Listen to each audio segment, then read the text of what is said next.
घर निर्माण करने सरकार देवे 8 लाख टंका जो आपण 4% सब्सिडी अर्थात 4% तार छाड़ रे PMAYU 2.0 योजनार लोकों खुशी खबर एणिकी 8 लाख टंकार होम लोन पर मिल 4% सुध सब्सिडी केमिति पाइबे कौन रही अपडेट जहाँ विषय जाना शेष पर्यटन देखु ता पूर्व वीडियो को लाइक करूँ सब्सक्राइब करनथिले एबे सब्सक्राइब करी पाखर थिबा घंटी चिन्ह को दबाई दियंतु। लोकंक सुविधा पई केंद्र सरकार अनेक योजना आरंभ करिसेंति एथि मध्यरु गोटिए हेउची प्रधानमंत्री आवास योजना।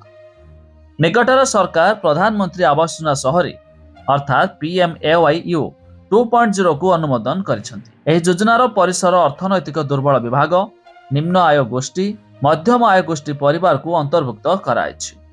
तबे 1 कोटी परिवार हेबे उपकृत। PMAYU 2.0 5 वर्ष मध्यरे सहरांचल एक घर निर्माण राज्य यूनियन टेरिटोरी प्राथमिक ऋण प्रतिष्ठान माध्यम 1 कोटी शहरी गरीब एवं मध्यवित्त परिवार को केंद्र सहायता प्रदान करिब।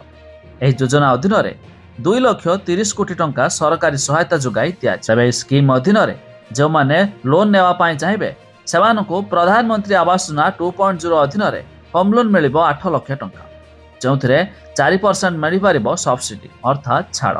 तो अधिक जानापी वेबसाइट लिंक आम डेस्क्रिप्शन देचु आपण मैंने चेक करते पारे।